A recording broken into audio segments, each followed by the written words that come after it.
G'day guys, welcome to another episode. Before we get too far into it, could you please like, subscribe, share, comment, literally anything that you can do. It'll help out a lot. Thank you. Another episode here with Brandon, founder, director and general all-round big dog of BA Roads, I think is how you told me to introduce you, isn't it? Oh, not quite the last bit, mate, but yes, everything else between it. Yeah, okay. So tell us, what do you do? Where do you come from? And I suppose we can go from there after that. Yeah, so BA Roads Asphalt Company, based in Melbourne. Originally started the journey, left school at a young age. I think I was 15 years old. Started at an asphalt business as a boiler maker as an apprenticeship. Oh, yeah. Definitely not a boiler maker, I can tell you that right now. Definitely wasn't cut for it. Yeah, got a little bit tight on work inside the workplace, and they ended up putting me out on the asphalt crew. And then from that day on, I sort of... You were that bad of a boiler maker that they thought that an asphalt labourer would be better? Well, it was either that or the blokes weren't wrecking things, which is probably not the case, as we know with humans. So, yeah, I was probably pretty dog shit at it, to be honest. And then, yeah, so stuck it out on the crew. And so I started that in Castlemaine at Centre State Asphalting. Sort of shifted, stuck out there for a few years until I got my licence and that sort of stuff. And then ended up moving to Western Australia. Did a bit of a job change. Went and worked on a farm for a little bit, doing maintenance and that sort of stuff, and quite enjoyed it, except it was probably a little bit far from everywhere, yeah. Like, it sort of made me realise what I had. You look like a farmer. Yeah, I've got a farm at home, yeah. You got a farm at Yeah, home? I've got a few animals. I've got, what have I got? I've got 3 chickens, got 2 cows, Jeez. 6 sheep. Do you milk the cows? No, we better get back on. We'll talk about your farming later. And so you went to WA, and then you start working on a farm, and then I think it's about to take off. You're really deciding that you're an asphalter at heart. Yeah, so I went and jumped in my car, rang my old man and said, I found a job in Tamworth. One of my good mates was living in Tamworth. I said, I've got a job in Tamworth, back laying asphalt. And my old man's like, oh yeah, what are you going to do? I said, you're going to get on a plane tomorrow. I'll pick you up from the Perth airport. I was 6 hours from the Perth airport, so it was a fucking big day.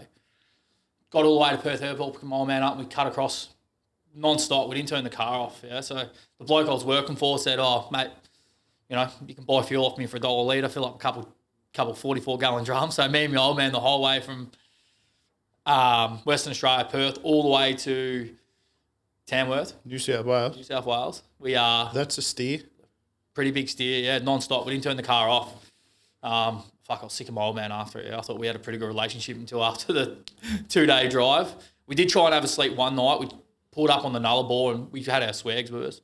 We rolled the swags out and it got to like 12 o'clock at night. It was like -3 degrees and I could hear my old man breathing like a war hog in the swag. And I was like, you awake? And he's like, yeah, I'm awake. I'm like, fuck, how cold are you? And he's like, man, I'm freezing. I'm like, righto, let's go. Back in the car, off we went again. So we probably had, 2 hours sleep inside of that space.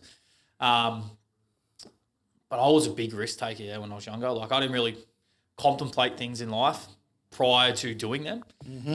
I just, wake up and say, oh, geez, that sounds like a good idea. Let's go do it. And I still play the same philosophy now.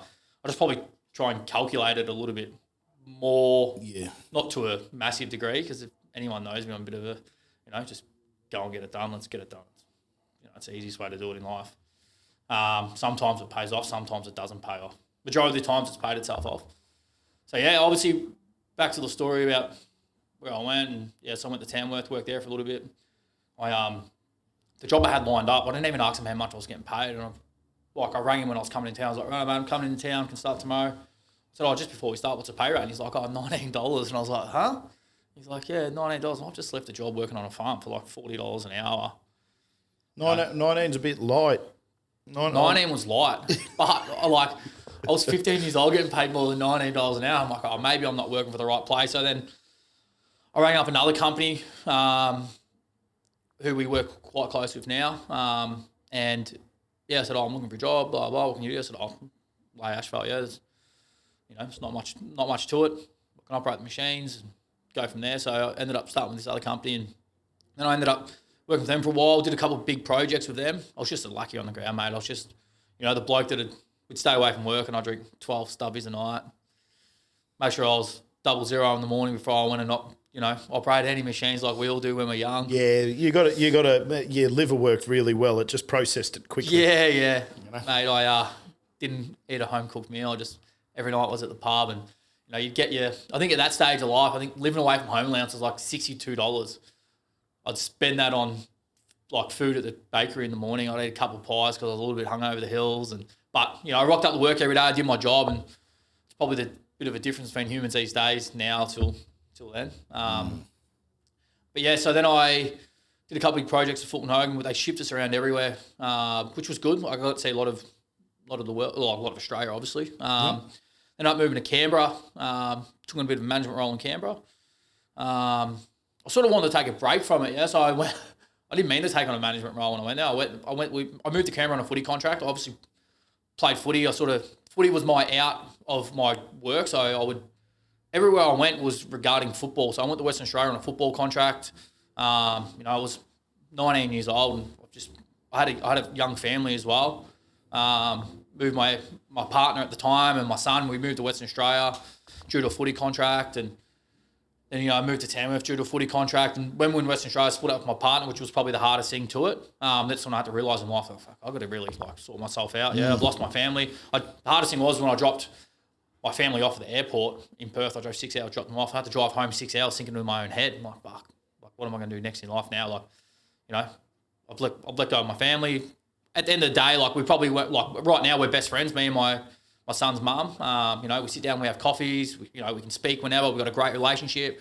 My son still thinks that, we're still two great parents that work together, which is good. That's how it should be. I've got the same thing with my ex-missus. Yeah. My older daughter is with her, and we're pretty good. Not saying that we're the best, and not saying that there's not challenging times when you'd want to jump in a boxing ring with them just a little bit to throw on the gloves just for a second. However, overall, two parents working really hard to raise their kid in the right way, whether they're together or not, is a good outcome. The old saying, 2 happy houses is better than 2 unhappy houses, yeah.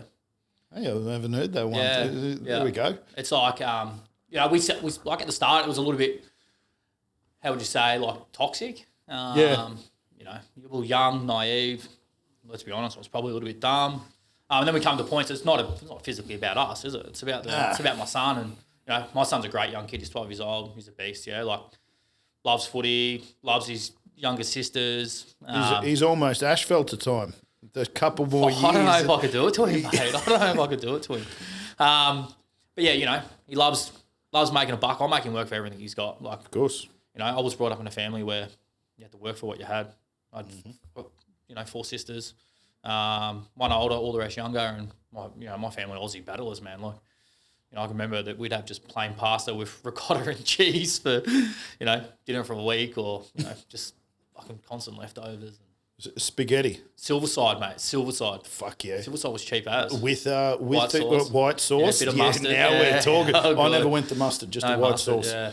But anyway, so back to it. I was Fulton Hogan. You were up to. Yeah, yep. So I ended up moving to Canberra. Footy contract with my wife I'm with now. So I met her in Tamworth through mutual friends and that sort of stuff. Then we ended up moving to Canberra due to footy. So I took on the role. I'll be honest, I was a little bit out of love of asphalt, mate. When you're young, I was young. I was 25, I think, 26. I fell out of love of it. I was like, maybe there's something else I can do that I can, have a little bit more time to concentrate on myself. And, number one thing for me was I've moved, 9 hours closer to seeing my son. I want to spend more time with my son. Some stage through Tamworth, I was leaving work on a Friday afternoon, driving all the way to Melbourne, 13, 14-hour drive, driving all the way to Melbourne, spending time with my son. Sometimes I spend 6 hours with him. I'd get there, sleep the night, hang out with him, jump back in the car, and I'd drive all the way back to Tamworth for work on the Monday. Mm-hmm. Like a beast mode. Some people probably don't appreciate it that much. They were the times that I really appreciated. And my son appreciates it now. He goes, "Geez, Dad, you put in the hard yards." And my son's mum really preaches how much hard work I've done to be able to see my son and support my son in what he does. Yep. My son plays footy 2 hours away. Yeah, every Saturday morning. Me and my wife and my daughter, unless they've got other things on, but we jump in the car and we drive 2 hours away. We leave home at 6 o'clock in the morning to watch him play footy. How's he go? Oh, he goes all right. Yeah, he's good. He plays in the ruck, actually. He plays in the ruck. Yeah. So not everyone knows, but you're actually 5 foot tall and sitting on a fucking phone book underneath there to get you under high. me. Yeah. So, and he's in the ruck. He's in the ruck, yeah. So his mum's family's quite tall, so he's obviously taking their genes. I'm the tallest in my family, believe it or not. What? Yeah, I'm the tallest in my family. How tall are you? 5'9", I think. 167 centimetres. Come on now. What's I that? don't know how to confirm it, but 167. You make up for it in personality though. Yeah, 100%. I'm getting wider than I am taller, unfortunately. Yeah, but I think that happens to everyone. Yeah. So Canberra, I fell out of love of asphalt, and I applied for a job with an asphalt company, just driving an asphalt truck. Day one I got there and I was like, what the fuck is going on here? Like, this place is a schmozzle. Like, how I've always done things to how, like, I left Fulton Hogan as a leader. I come to this place. I didn't want any responsibility. It was like that time in life where, I don't know, I was in a little bit of midlife crisis of, fuck responsibilities. I just want to go to work, earn my wage and go home. Mm-hmm. And just day one. And I had a pretty good relationship with the boss as well, like when I met him and that sort of stuff. And I thought, fuck, he's a good bloke. Day one, I rang him. I was like, mate, this place is sideways, yeah? He's like, oh, what do you mean? He's just brought this asphalt company. So he's like very big inside of other businesses, very wealthy bloke, brought this asphalt company, had no idea about asphalt, zero. He's got a couple of blokes there working for him that are telling him they know everything about asphalt. One bloke's like 65 years old, saying, this job's going to take this much asphalt. He wasn't even visually looking at it. He was just driving past the driveways. Yeah, like it was uncontrollable. We rock up to the yard. We had no idea what we're doing for that day. So I rock up there, warm up my truck. I get there at 7 o'clock. I'm there at 6:30, warm up my truck, do the pre-start, sitting down there having a coffee. Everyone rocks in at 7 o'clock. I'm like, to me, 7 o'clock's like... You're already on site. Mate, you're banging that thing you're banging that road ranger in the first and you're out the gate. Wasn't like, no one had any idea what they were doing that day. Yeah. None. Zero idea. So there was like, this bloke's brought it and just thought everything's going to fall into place. And then, at 10:07, he's like, oh, yep, I've just spoken to a client. We've got a driveway we've got to go do. Oh, okay, sweet. Where at? He's like, oh, confirm for you in half an hour. Like, it was just so mishap. So anyway, I ended up, I'll be honest, I had a few beers one night and I called him. I was like, mate, this place is, I don't know what's going on here. He's like, what do you mean? I said, I can't do this. Like, organisation and that. I said, I've been in the game for a long time. This place isn't running right. And he's like, do you reckon you can run it? I was like, yeah. I woke up in the morning, I was like, fuck, what have I done? Like, why have I put... That's another time my brain and my mouth weren't connected. Yeah. And then, so I said, yeah, all right. And I crawled into bed and I woke up in the morning like, oh, no, fuck. I said, I got to do it. Yeah. I'm a big believer of, like, doing what you say you're going to do. Yeah. You have to be, like, no matter what. And there's a lot of people in the world that aren't like that these days, unfortunately. So I rocked up and everyone already hated me there for some reason. I don't know why. I was I just rocked up to work, did my job. People hate you? No. There's no way that they could. But they just, probably because I was a young guy that wanted to have a go, and people get jealous when they see people having a go. Unfortunately, these days, I spoke about it the other day in one of these about the tall poppy syndrome in Australia, and that we love to build them up to a certain point, and it's like, no, now you're too high. 25-year-old running an asphalt company, not happening. Not happening. No. You're shit. You blah blah blah blah blah. He's a dickhead or whatever. Yeah. So the boss didn't even tell him I was taking over control. Like, it was a very disorganised business. I rocked up there and I was like, righto. I rang the boss, like, after, when I was speaking to the boss the night before, and I said, what's going for tomorrow? And he goes, yeah, blah, blah, this. So I rocked up there early and I said, righto, boys, this is where we're going. They all looked at me like, fuck, you didn't tell me to go do shit.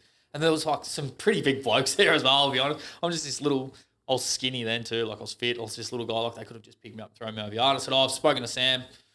There was a guy there already that was like the supervisor, foreman. He didn't even tell him. This old guy, yeah? And I tell you what, after I said, all right, we're going here, he fucking hated me. Like, couldn't express any more that he hated me. And then I rang up a couple of mates from Melbourne. They come down and work for us. Like, the first day of like managing the crews and that sort of stuff, I could just see there was like no, work ethic in these blokes. They were doing what I wanted to do. As like no responsibility. But it drags them down, yeah. So if you have one guy pulling them up, everyone actually likes to work. They're probably good at their jobs and everything else like that. But if there's no fire, no one it kills the ones that want to do it too. 100%. You know, you'd have crews now, and I definitely do. You know, like you have a bad apple or a couple of bad apples that are slow, and you know maybe 7:30 is the time instead of 7, or going home early, or you know, I had a big problem with Saturdays.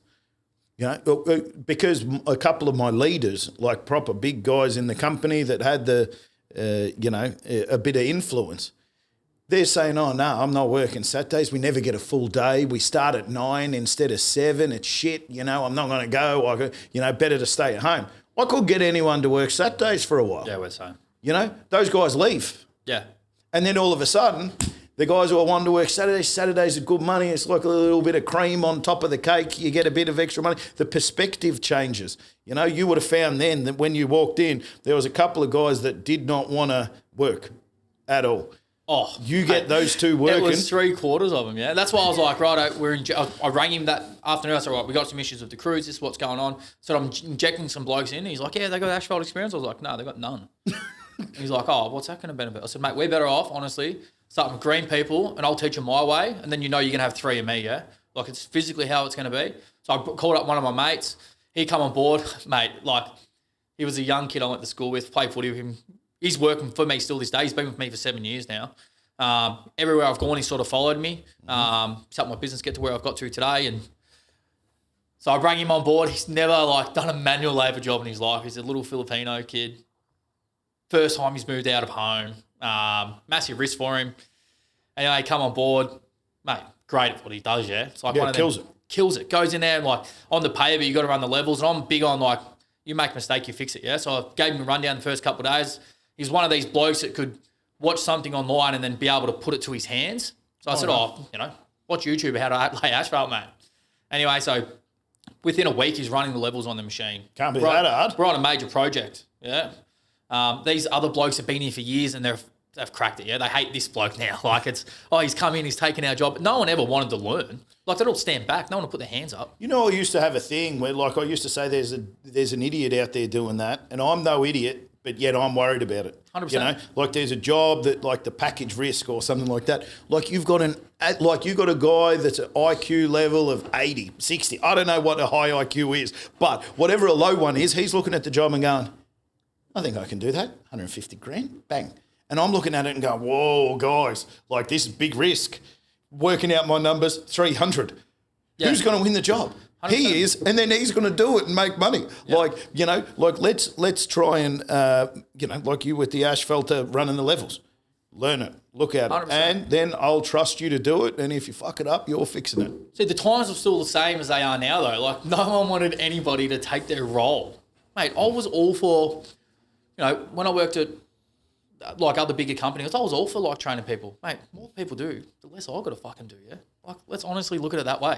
Yeah. The more people know their role and the more people work together, the easier everyone's job is. Mm-hmm. Hey, we get to go home an hour earlier because this bloke here, this bloke here, this bloke here are all doing stuff that they didn't know how to do, but they're doing it now, which frees up this guy here and this guy here. Mate, how much better is this? Yeah, the road's built quicker. Mate, how much better is this? There's no, like, you know, mishaps of telling people where to go and what to do, and everyone just sort of knows where they got to go. But so anyway, I bring in my mate.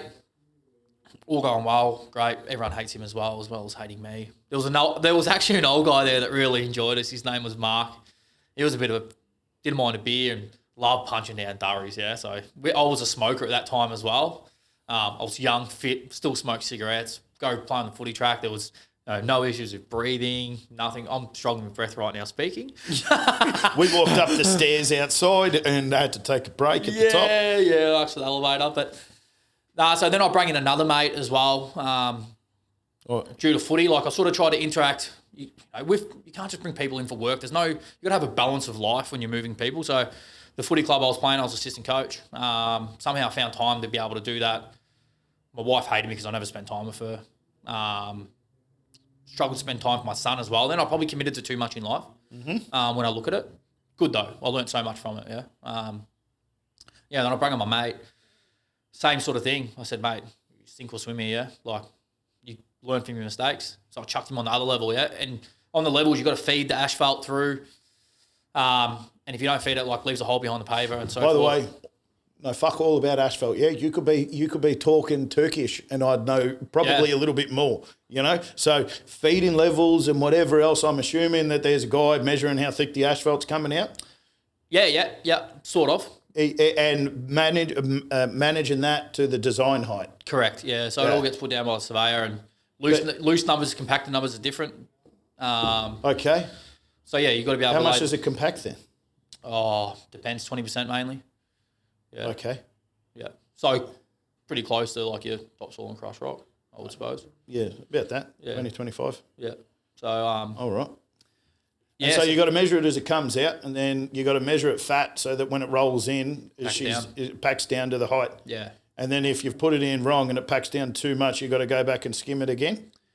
Depends how honest your workers are. Yeah, that's the biggest key to it. So I was big on doing things once, and that's how I built. Well, that's probably why I'm successful today. Is do things once. A lot of people just keep going, mate. What about if you do it fat? Which one's worse?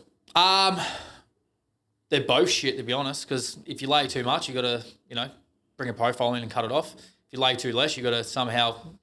Depends on your margins, like inside of what you've got to play with. You got to cut some out and put some in, or you can just put some in. It depends, yeah. So each way, whatever it is, you're losing. Shit, yeah. Just do your job properly the first time. Yeah. Teach your Filipino mate to watch YouTube come in, and then he's got it covered. Yeah. Levels in a week. Yeah, no, he was good. But mate, I stood by him. Yeah, like I guided him. Of course. You set people up for success, not for people to fail. Of course. Then I brought my other mate, and I did the same thing. I jumped on the level with him, running through it, and they hated all three of us. Now we were like they called us the Mexicans. And, we've come from Victoria into Canberra, across the border, and we're sort of taking over their role. You look Mexican. Thanks. Yeah. My mate looks Mexican too, little Filipino. He looks Mexican. The other bloke's a little skinny ginger fella. But, I made them learn from their mistakes. And my biggest thing was I didn't know I was going to run a business at that time. So where does BA Roads come in next? That's got to be next. Because the story I'm hearing is now you got a 2 or 3 person crew that you're all linking together, killing a job or two, and then you have a business brain in a head that looks at it and goes, there's a bit of an opportunity here, and jump in. I wouldn't say I had a business brain then. I had a business brain overnight, I think. That was my biggest thing. I always loved and took care of someone else's business like it was my own. I didn't know what my own business was. I didn't know how physically it would run. I'd look at a business and say, they're making good money if I'm hitting targets. Or if this is going to take 10 hours, I'm doing 8. These guys are making money, yeah. And the quality's good. We're not coming back. How good's this? That was my biggest thing. My blokes aren't wrecking machines. They're doing everything they're going to do. Everyone's going home safe. I'm doing my job. So then I moved to Melbourne. So I woke up one morning. Me and my wife now, we're in a bit of a bad patch. We probably, we were together for a little bit, and, it's sort of, I don't know, we fell out of love. No, I wouldn't say we fell out of love. Just, times were tough. Times were tough, and you're over here and she's over here. Yeah, so I gave her no expression of that I'm moving to Melbourne. I applied for a job, and I got in my car and I said, I'm going to Melbourne. She's like, oh. I was like, yeah, we've got to have a break. I'm going to Melbourne, going to work. I want to spend time with my son. That was my biggest thing, yeah. Mm-hmm. So I'm moving to Melbourne to spend time with my son. My son still lives 2 hours away, so I'm getting closer. I'm getting closer and closer as we go.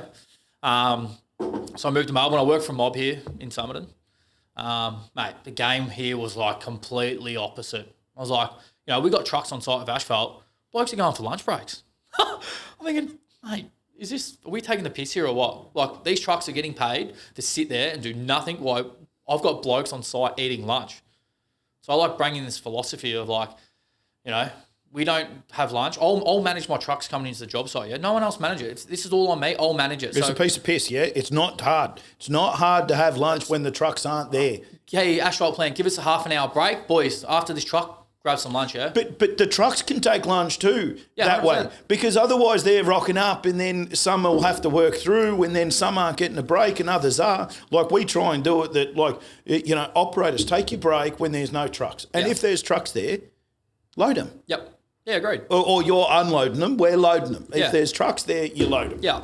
So, I made a bit of a change inside of that space of, it was the same scenario as when I rocked up to Canberra. No shit. So I've taken 3 of my mates from Canberra. They've all come with me, yeah? So, the 2 of my mates. So there's 3 of us that have all worked together. They put us all on the same crew. I've rocked up as a foreman. How good's this? Great. not so much pressure as my last job. I'll be able to spend some more time with my son, rock up into the office. I'm big on honesty, yeah? Like, shake someone's hand at times. So I'm sitting down there for general manager and he's like, oh, yeah, no, we don't do any overtime. Like, we manage our crews 8 hours. I'm like, man, this is perfect. Like, for my son to be able to, you know, mend my relationship back together. You know, this is what I need. Happy to take responsibility of managing the crews, that sort of stuff. So anyway, all good. First week was like 5 14-hour shifts. We're on Caroline Springs Boulevard. I walked into the office. I'm on salary, yeah? What do you mean no OT? Well, that's what I said. I said, what do you mean no OT? I said, you guys can't manage shit. And I, like, me and this guy, like, from that day, never got along. Because I was like, mate, don't talk shit to me, yeah? Like, I've been in the game. You lied to me. I've blatantly been in the game for majority of my life so far, and you're telling me there's no... I knew there was going to be overtime, yeah? I told my misso that I'm about to be home every day at 4:30, and now all of a sudden I'm finishing at 7. And not that, like, we're on the road at dark, mate. No light towers. All these blokes, the whole thing was just like quantity. Let's get as much as we can on the ground with the least resources to it for some reason. I'm like, fuck, it doesn't work like that, yeah? Like, it physically doesn't work. Then I left there. I went subcontracting. Went and worked for a couple of asphalt companies. I worked with foremen, like, sort of guiding them, mentoring and that sort of stuff. I woke up one morning and said to my wife, I said, fuck, I'm going out on my own. She's like, what? I said, I'm going out on my own. She's like, you can't. Like, we're not ready. I was like, no, we are. She's like, Brandon, we have, like, literally $20,000 in the bank account, $18,000. I was like, yeah. She's like, how are you going to do that? I said, I found a truck in Gold Coast. We'll go to Gold Coast for the weekend. We'll have, like, you know, nice weekend away, and we'll drive the truck home. Great idea. Not so much, no. Nah, it's brilliant. I love it. It didn't work out. Did the truck break down? No, we didn't even get the truck. Shit truck. So anyway, come back home. I said, all right, we'll just hold it off a little bit. I'll keep doing a bit of subbing. Kept you 18 grand, but had a weekend with your missus. Kept me 18 grand. We had a weekend in the Gold Coast. Didn't mind a beer back then either, so it was good. We had a bit of a big weekend. And then, yeah, I found a truck in Adelaide. I said to I've employed my Filipino mate. My other mate didn't want to leave yet because he was a little bit unsure about how my business was going to go, and so was I. My Filipino mate was like, yeah, mate, I'll come, no dramas. Yeah, I was up in Canberra, did great, learned how to do levels, came down to Melbourne, and I've said to him, I was like, mate, you know, I can't promise you 5 days a week. I was like, I'll chuck you on casual. And he's like, yeah, no, that's sweet, mate. I'm like, you know, I want to help you. I want to work with you. Blah. So I was like, I found a truck in Adelaide at the auctions. So I rang the auction guy and he's like, oh, I'll ring the owner and see if he wants to buy it. I said, I need the truck as soon as I can, yeah? So he said, I'll ring the buyer and see if he wants to sell it. It was shit as. It was like 1987 model Mitsubishi Fighter Flowcon. Hell yeah. Rocked up there. It's got moss on it. Nah, it's good. He goes, oh, when's the truck come to pick it up? It's just a little patina. Yeah, I said, nah, I'm driving it back, mate. He goes, oh, well, you just local. I said, no, I'm driving to Melbourne. He goes, mate, like Adelaide Hills. He goes, have you like thought about this? I said, yeah, no, it's all good. No, send it. All good. So I didn't even, I checked over the engine, gave it like a Brandon pre-start, blah. What did you check? I just checked the water and the oil, that was it, yeah. Look at it and go, brakes got an worked. engine. Yeah, lights we're worked, good. everything worked. Yeah, tyres, there's some of them. Real so it's been sitting there for a while, mate, like a long time. Anyway, it's jump-started, runs like a dream, a bit smoky. Nah, she's all right. The smoke condensation in the exhaust, that's all it is. So we head off, me and my mate, and we're going up the Adelaide Hills. Catches fire. Nah, no fire. No fire. All right, good. So we went and filled it up with fuel, diesel. Off we went, and obviously it had a lot of old fuel on it. So the pickup was getting blocked. We're going up the Pentland Hills, up the Adelaide Hills. We're going up the hills, and she's chugging out. She's pulling over. It was sucking it up and sucking into the fuel filter and like collapsing the fuel filter. So we had to stop, wait, let the fuel filter re-expand back out, and boom, we go again for another 15 Ks. So it took me like, I reckon 20 hours to get home from Adelaide. So I stopped at Tailem Bend. There was an old mechanic shop there. Just worked on cars. I said, mate, I'm chasing a filter for this truck. He goes, I used to have one of these trucks, mate. I said, I've got heaps of spare parts for him. Chucked the filter in it. We got all the way home. Like, great. How good's this? We're on now. I had a permit on the truck. We're driving all hours of the night through the permit. It's meant to be 7 to 7. I was just going to say to him, truck's broken down, mate. I'm really sorry. How are we going to sleep in this thing? I'm just a guy who's trying to get home with a truck with moss on it. Yeah. So we started with that, got a roadworthy on it. Like, a month in, I lived on a hill in Sunbury. I used to park all my stuff in my house in Sunbury. I lived in a residential area. Yeah, I parked mine too.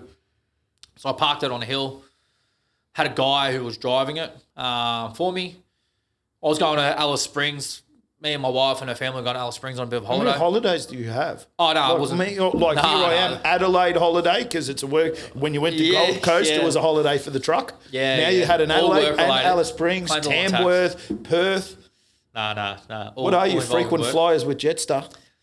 Nah, it was Tiger Air at that time, mate. They were the cheapest out, weren't they? For No, a reason. I don't fly Jetstar anymore. Virgin only. That's Virgin it. only. No more Jetstar. I'm sick of them. Yeah, I agree, mate. At least off you know where you're gonna get to in time. Oh, listen, if one more bloke comes over and tries to weigh my bag and tells me one came over and said 300 grams out of the bag, put on a jumper. Yeah. I said that is the most ridiculous thing I've ever heard of in my life. Yeah, and I'm not 100%. looking to argue with you, and I'm not a bad bloke, but 300 grams, plane ain't like gonna drop maybe you're a bad bloke coming over and picking on like it was in my carry-on. It's out of the carry-on, and I put on a jumper. That's the dumbest shit I've ever. You know what? Dumb policy. Anyway, we'll move on. I won't go off on that. So back to our first work incident. So I started up the truck. I was going to move it, park it in front of the house. It was sort of on a hill, and I was like, "Yep, I'm going away for a couple of days." Blah blah. So I started up.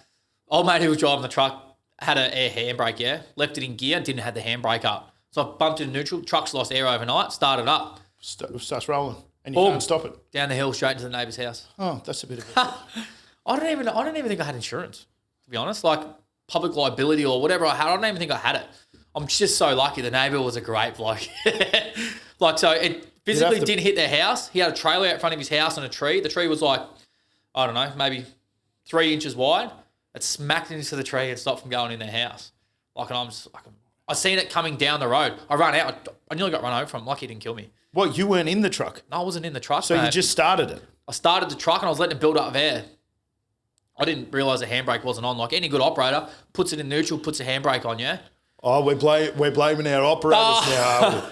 We're blaming our operators. Still my right? issue, yeah? Like at the end of the day, I don't know. It was your issue when your truck's in your neighbour's house, I reckon. Yeah, it was. I reckon And that's I a had decent issue there. This was 7 o'clock in the morning. I had a flight to Alice Springs at 10 o'clock. Huh. So a bit of shit's going on. Smack. Yeah, I'll be back in a week, bud. Thank you. I appreciate you. Call you soon. Hope you don't love that tree out the front. It was only 3-inch tree. I haven't even made a buck yet. No, that's you're about to lose some, I think. I haven't even made a buck. So yeah, that was like a see you later to the truck. I think it did one job, mate. I hadn't even been paid for the job. Didn't even know I was getting paid for the job. Then I went and brought another one. Yeah, which city of Australia is it in? No, I brought this from Melbourne. No, I brought it from Melbourne. You're kidding? Yeah. Well, that's rare. It was a beast of a thing too, yeah. Did you keep that one a while? Yeah, I did. You run into another neighbour's house? Or No. No. Okay, good. Safety precautions in place. We started parking on a flat. I started renting a bit of land that was flat. You know, one time I was on the phone reversing my truck in. I used a residential court, and I lived on a court, and so sometimes if I had to come past and bring, like I had a float tag trailer, I'd reverse into the court and park it there. But every day I parked the truck at the front of the house. Had just enough space to get the bull bar so the footpath was open. And then one day I was on the phone and I drove straight back into my house and like railed it. Bang. My own house on the phone, like of course on headphones because you'd never talk like this. That's incorrect behaviour.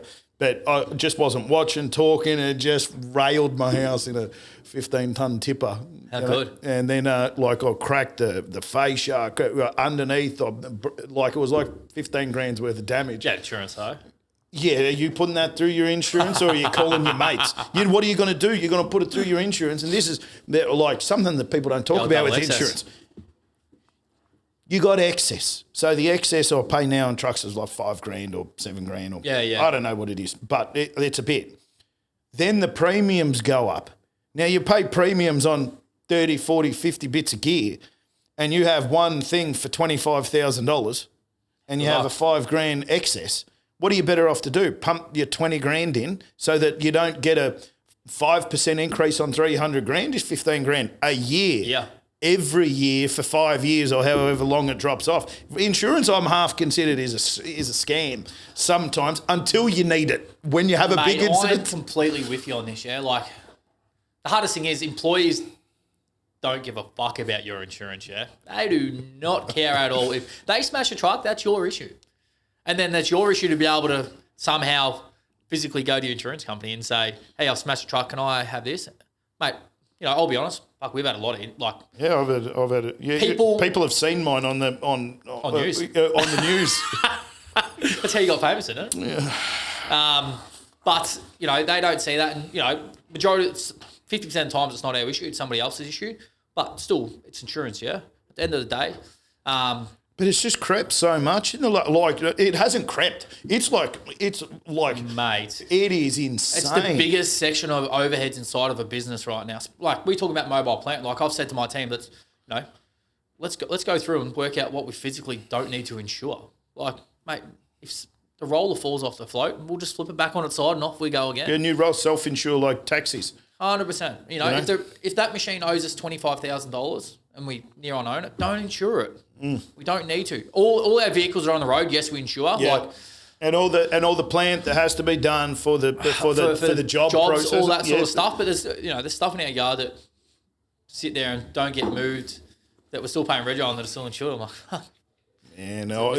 it's half a scam. And don't get me wrong, it's great to have, and all of those things like your professional indemnity insurance have to have it, and all of that shit. I get it. I'm not saying that, but what I am saying is maybe when these policies were written, an insurance value, let's say for a thing was 3 or 4% per year per whatever it is, 100 grand. What fucking is it now? Is it 6% now? I don't know. And so per machine, you're paying 6% of its value every single year to insure it. And then when you actually do have a claim, they rip the ass out of it. I had a machine that caught on fire, right? It didn't catch on fire. It got set on fire. Just in a bad neighbourhood. I think it was a bunch of kids. They'd set some cars on fire and stuff. 300 grand fucking insurance claim. 6 months to get it. Yeah. Full investigation, come into my office. And that's all good. I understand we have these systems and things in place. But then when they come to pay you out, this is that, this line on. By the end of it, you only get $125,000. No, I ended up getting 200 or 300. But that's still 30% less. Yeah. That's a joke. Yeah. But we don't make the rules. This is bigger rules than what 100%. We are. We just have to play with them. So back to me. This ain't about you. Yeah, sorry. I took it away from you for 1 second. Let's put it all back. So I fell into NBN stuff. So I got onto a few companies and I was doing NBN stuff. So they were doing that, footpath to road fibre for the NBN. Yeah. I was doing all the asphalt reinstatements. And at that stage it was, wall to wall or cut to cut. Some of them were massive, mate. And it was worth a good buck. So I'd go in there, 3 blokes. We'd go in there, we'd bust it out. We'd load into a truck, we'd be done by 11 o'clock. A lot of handwork though. Yeah, mate. But we'd start at 7, we'd be done by 11. I was making more money then than I was now. I had no 100%. overheads, stuff all employees. My time, my family was a hell of a lot better. Everything was better. And then, someone said to me, "Oh, you're going to buy a paver, are you?" I said, "No way, mate. I'm not getting into that game. I'm making great money now." So I brought a paver. Yeah, why wouldn't you buy it? You'd be mad not to. Yeah. I spent 20 grand. And then I was like, oh, yeah. I forgot the whole thing that come with pavers is like employees. You got to employ people. You've got to measure it. I learned that before. You need a truck to pull the paver, and you also need to buy rolls. I knew all this, but I forgot about it. Yeah, of course. Fuck all about business. I was happy doing what I was doing. But you bought a paver anyway. Bought a paver anyway. Then it was at a good time. It was at a time where Melbourne needed asphalt businesses, and I was big on building a good culture inside of my business. That was my biggest thing. Like I come to Melbourne, mate. Melbourne culture inside of asphalt, not just asphalt, like you probably know, workers is fucking sideways for some reason. If we could walk on it, if some of them could walk on their hands and use their legs as hands, that's what they'd be doing for some reason. I don't understand it. Like, honestly, I don't understand it. You get paid to do your job, Do it as the best you can as well, not half-assed. I don't know it seems like the productivity has just been dragged out of the market across the board. I don't know what it is. And, like a lot of people will blame safety. A lot of people will blame, the engineers and, the amount of, there's a lot of chefs in the kitchen, which means that, the waiters stand around at the front. Yeah. They stand around the front of the kitchen. But at the end of the day, who knows? But from where we started to even where I am now, 10, 12 years ago, I've run in decent numbers, sort of started to get decent numbers 12, 13 years ago. Fuck, it's slow. She's slow. Race to the bottom, mate. Geez, slow, and the rates are the same, if not less, than when we started less. to go big. Mate, they're less. Like, hands down. I was, with one crew, I was making more money with one crew than I was with 4 crews. Some reason, everything just doesn't tie in. You think you put more crews on to bring overheads down and percentages of work to do more workload. Sometimes it doesn't work like that, yeah? If you add up a total figure of it, I was better off with one crew. So I think about this a lot as I just lean back on the chair a little bit, but I think about this a lot because I was the same. I made the most money when I turned over $10 million. Yeah. That's about, which was a long time ago. Like you were over the top of everything. The boys and girls you had were family. You know, the people in your office were your best mates because you spent your life with them and everything else. Something just gelled and you just killed it. Yeah. Now we turn over heaps more, heaps more. It's taken me a really long time to realise that all of those systems and bullshit that people have in place to, try and pick up the bottom line and make sure that safety is done and everything else like that, it's taken me years to figure out. And then you level off there. And then I think that somewhere around about now we're ready to launch again into the next sort of for you, it'll be the last big step that you do to be one of the biggest of the big boys, and probably the same for me. The last step up that says, right, you're already doing the jobs, but you just don't do as many as them, of them. Yeah, and I think it all changed as well. Like you're probably the same. When you're out on site every day, like you feel like your business is running a hell of a lot smoother, yeah? Because when people see a boss out on site, fuck, do they kill it? Don't they kill it, mate? Oh, I tell you what, they're like an army. You don't even have to say anything. Boom, boom, boom. They're just going everywhere. You step away, and you're getting phone calls. I'm like, I was there 10 minutes ago, mate. Everything's fine, yeah. And he's like, oh, mate, your blokes are like driving the pavers upside down, and what's going on here? We had 35 trucks driving around in a circle and it was great. And now all of a sudden there's 6 that have had an accident, 4 have gone for a piss, 2 are on their phone, and the rest have gone home. So no one's working anymore. 100%. And you go, how did that happen? I was quite lucky though. I had good people inside of my business, yeah. Not management. From the start, I always managed my own business. Always. I was doing pays on Sundays. I was doing bookings. I was going to meetings. There was a time it was hard for me to step away. So when I bring in my first foreman, I had massive trust issues, yeah. I was like, why isn't he doing this? Why the bloke still out on site at 5 o'clock? Why hasn't he called the plan at 12 o'clock to watch up for his asphalt? Hey, at the end of the day, no one's as good as I was going to be at running my own business. And I had to come to conclusions, but it was like a lot of sleepless nights of me saying, and my wife saying to me, Brandon, let people make mistakes and learn to grow your business with you. And now, I got a phone call from a mate yesterday, owns a construction business. He goes to me, he's at a stage where he's in between small to medium. He goes, how do I make that break? He said, I feel like we're getting traction going to a medium-sized business for 2 weeks, and all of a sudden we drop back down to a small-sized business. I said, mate, I had 3 attempts at it, yeah. Yeah, but that is exactly what it's meant to be. And you probably had 3 decent goes. Yeah. But outside of that, you had 50 micro turns where you went like 100%. This, taking on bigger jobs, putting on blokes, letting them off, subbies on, doing this. My biggest thing was I relied, when I went out with a paver, I relied on asphalt companies to use me. We went out of subcontractors. So we went out of, we weren't buying asphalt. How good's this? I was paying wages and fuel. Dream, mate. Making killer money. How good's this? But it is sort of, comes to a line of chain of responsibility inside of businesses and where do I want to be and what do I want to do. And so I put on an estimator. Never estimated before in his life. He's still with me to this day. He's my commercial manager now. Indian fellow, straight out of school. I sat down with a lot of people and interviewed a lot of people. I just want to make sure I had the right person for my role. And the way he first spoke to me, he called me boss straight up. No one else, everyone called me mate or bard, or this bloke called me boss. And I was like, this bloke's going to treat me like a king, yeah? Like he's going to be my king.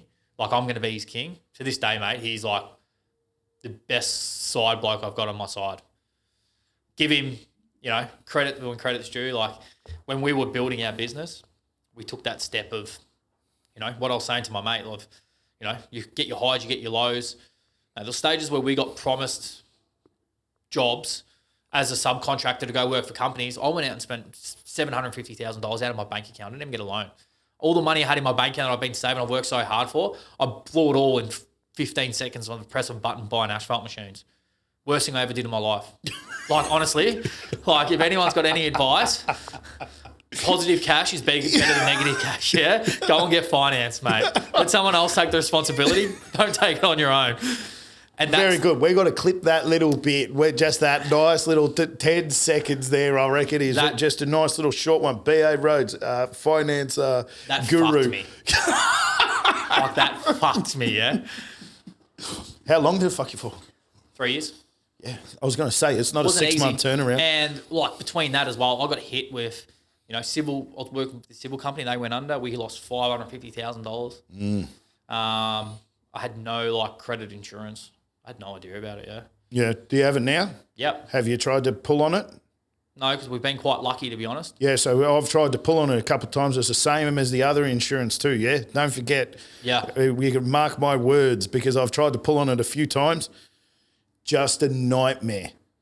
Did you do all of this? So you go through it, and I've spoken to a few people about it. Read the terms and conditions on the policy. It'll say that you have to do things at a certain time, at a certain date, of overdue accounts and how you're allowed to work and everything else like that. So I said, this company went broke on me for $400,000, got the insurance, did my shit. They go, you kept working for them when they were overdue, and you go, yeah, fucking oath, I have to. Same as me. Commercial contracts say that I have to keep working. They're like, oh, did you send our notices that you have to send? I'm like, what notices? Yeah, what are you on about? I called up Mark and I said, where's my money? And he goes, can't pay you yet. And I went, okay, when can you? And he goes, soon, but like, we're going to empty the hole? Yeah. You know? And I'm like, well, of course I'm going to empty the hole. I've signed up. Mate, it's a whole scheme of like, it's a whole thing that we were talking about before of like employees not wanting to train other employees. Why does the insurance company not tell you this stuff, yeah? Like, we talk about like getting the most out of things and the most out of people.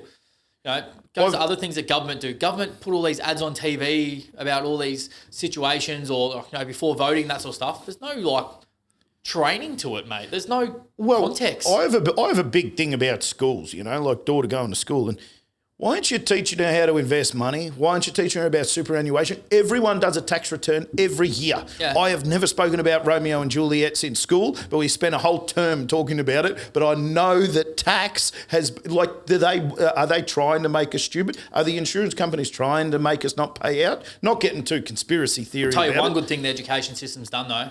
When I was at school, I always thought, they're like, why am I learning Indonesian? Mate, I didn't know Bali was going to be a holiday destination of Aussie bogans, did we? Mate, have a look at it now. Look at you. I go to India, mate. I go to Bali. I can count to 10, mate. How good am I?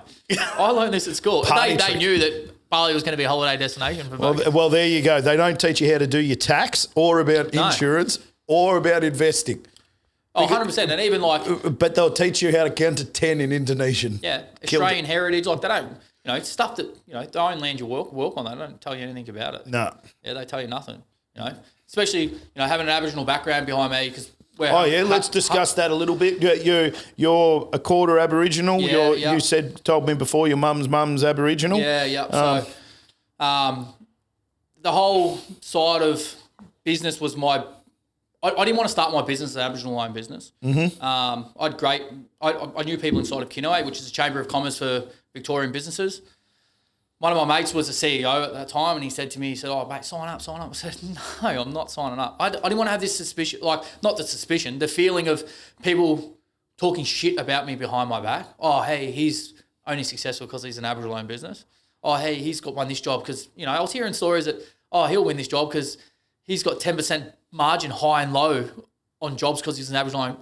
I'll tell you what, it's a fucking load of shit. Tell me about it, because I've heard all of those stories. Load of shit. So it's like anything inside of major tenders. Yeah, you go into a tender, there's local procurement, social procurement, sustainability, you know, all that sort of stuff. I'm an Aboriginal business. I tick a section of social procurement. It's not massive.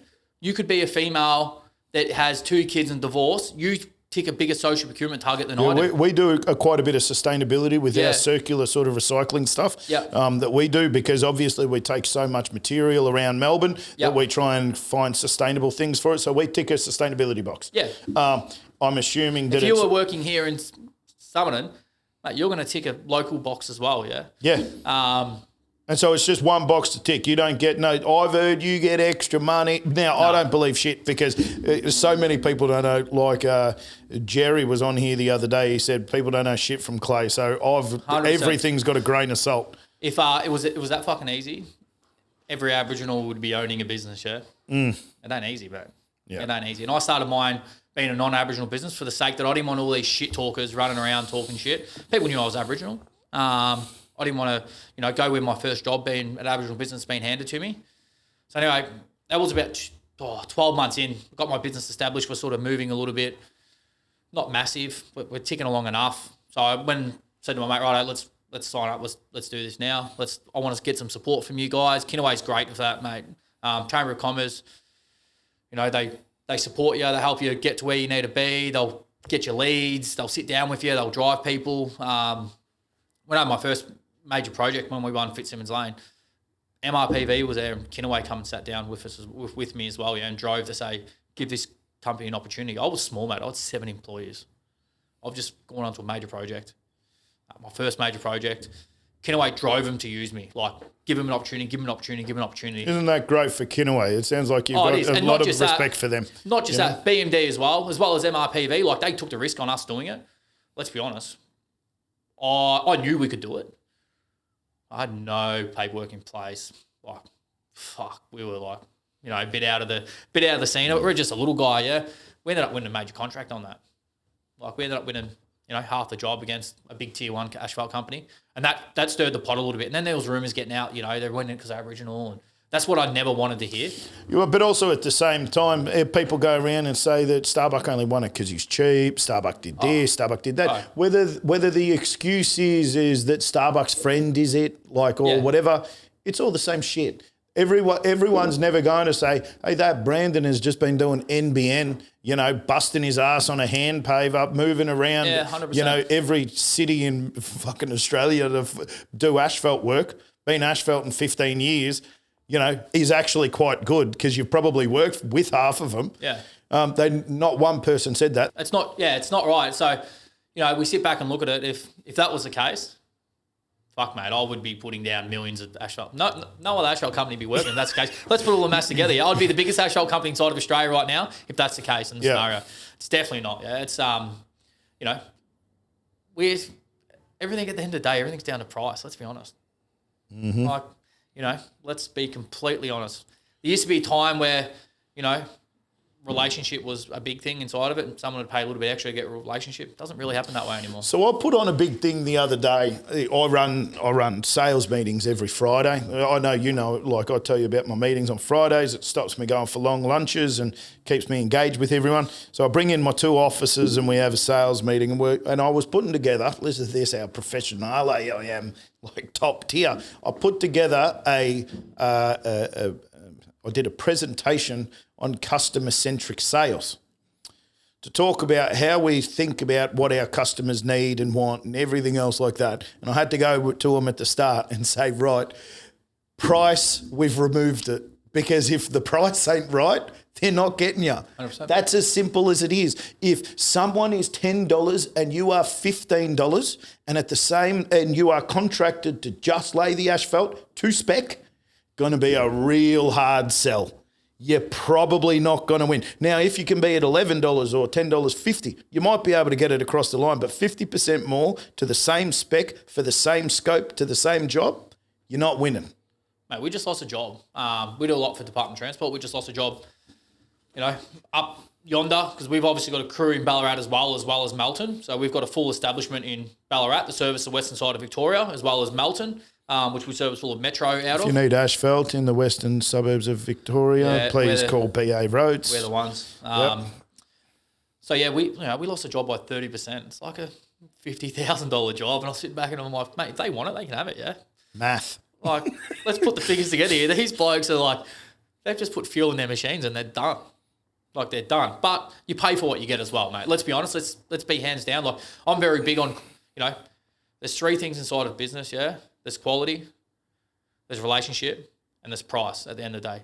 Safety is obviously number 1, but to win a project, you need them 3 things, yeah? So when we stood into the Ballarat market, very good. There's another very good asphalter in that space. And I said, mate, for us to break it in, they've got all three things, yeah. Their quality's good, they've got great relationships, and their price is very good. So I said, if we can get two of them, we're not going to get price straight away. Let's get quality and relationships, and we've ticked it. Yeah, now our price is starting to come into the market.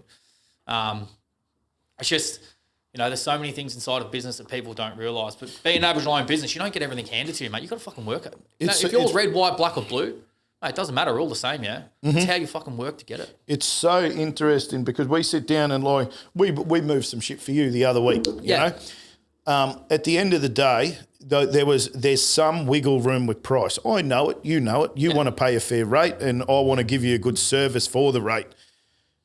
But if I was double the next bloke, and so another guy who came on this podcast, because I like to talk and loop it back around just in case anyone wants to watch it, his name's Adam. He's from AA Fencing. He put up a post the other day talking about how do you build your prices. And we got two different areas. If you got your cost to put down the asphalt, right, per square, whatever the fuck it is.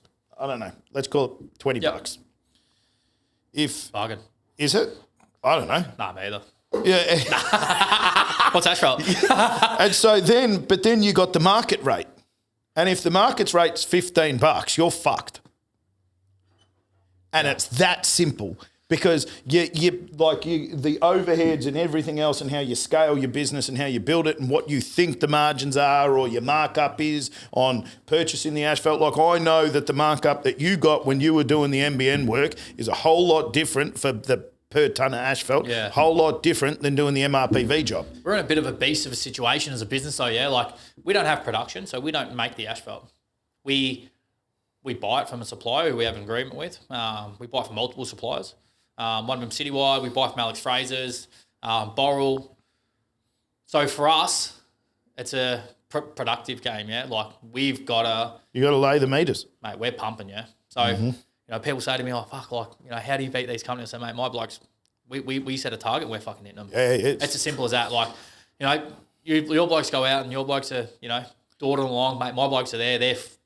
They're in fifth So gear. let me tell you, my guys, I would have put them up against anyone in Melbourne shifting dirt in the style that we shift it. Yeah. Like we have numbers, best days, it'll be like best meters or tons for you. We have days that they look at and they go, nah, bullshit, impossible. Yeah, 100%. Well, you moved 12,000 cubic metres from just a job in Eltham. And I go, yep, 100% we did on a Saturday. And they go, bullshit. And I go, I used to average throughout the month 2,000 metres a day, every day, whether the job was open, whether it was closed, whether there was concrete, whether there was a crane, whether the road was closed down or there was a flood the night before, 2,000 metres. Yeah. And they go, we moved 500. And I go, that's why I got it. I'm 100%. sure you're the same. Now, the problem is I can probably put my finger on it, as you get bigger, trying to keep that culture of what BA Roads, or in my case, what Starbucks stood for, which is great service, good price. Try and only be a good price. I don't want to be a cheap price, but I want to be a good price. 100%. And speed. You can bank on me, put your $10 on Starbucks delivering. I'm a bit of a go-getter, yeah? So, we just, 12 months ago, we finished a big job over in Southeast, over in Tooradin.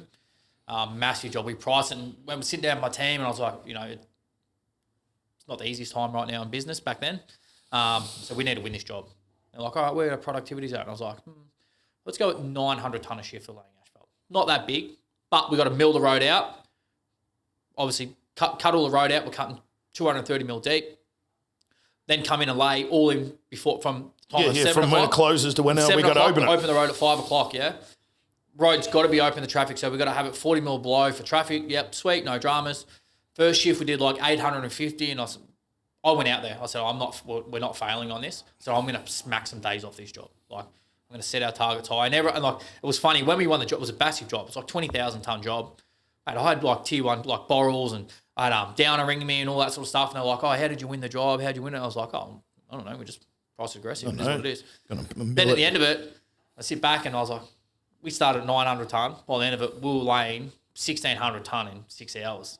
I had my blokes on an absolute dime of putting mix on the ground. We sit back and look at it, and I was like, mate, I could have smacked these blokes by even a mile more, yeah?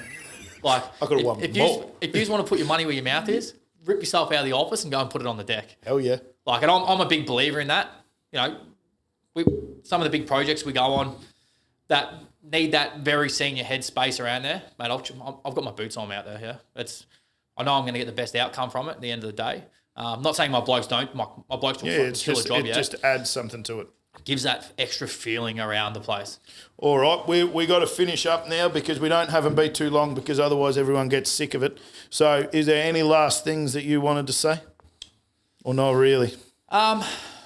Just obviously mental health inside of business with employees is probably the biggest thing for us. Mm-hmm. Drugs and alcohol inside of business. People got to do their due diligence on it on people, especially reference checks these days. Yep. Drugs and alcohol destroying the workplace, mate. Yep. Destroying families, destroying people's brains. Let's be honest. Like, we talk about mental health. Like, mate, I've got a massive opening inside of my office for mental health for blokes. We have toolboxes. If anyone's got any issues, mate, I've had, I could hands down say I've run out of fingers on my hands to say how many blokes have come to my office crying about mental health. Yeah, We run a support program for mental health. We employ people out of prison that. We've spoken about it, me and you, outside of this. It's not just a gimmick. It's not just something that you're doing to tick a box. I think it's something that any good human being is trying to, and you end up being, looking after a lot of people at work. 100%. And that's just that's giving them a career or a job or whatever. But then on top of that, a good person trying to look after them as well. Yeah, 100%. Mentally. And it's like, it's not just that, it's a responsibility that they're going out there with your branding on as well, mate. End of the day, if their head's not in the right workspace and they have an accident, hey, I'm going to share a room with Bubba, yeah? Like, they come up drugs and alcohol in their system, I'm going to share a room with Bubba. They've had an accident on the road, they've killed a family, I'm going to share a room with Bubba. That's why we're on top of it. Like, we're on it, we hit the nail on the head with it. Bubba would like you in his room. Oh, get Bubba, don't you, Ari?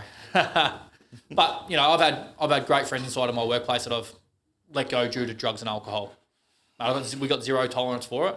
Yes, there's chances in life that, people have tolerances for. But, mate, you can't come to work under the influence of it. No way. Definitely not. It takes a toll on everyone inside the workplace. It takes a toll on yourself. So, yeah, it's just my one thing. Do your reference checks on people, yeah? 100%. Especially in this day and age. Okay. Well, Brandon, thank you. Jenny. Appreciate it. No dramas. Done. And if you want to come on, please let me know. And if you've liked the video, please like and subscribe. Fuck yeah, I'm getting better. I'm going to be a YouTuber soon. You buy everyone steak and eggs for breakfast? Or? No, only you, steak and eggs. Beautiful. Done. Thank you.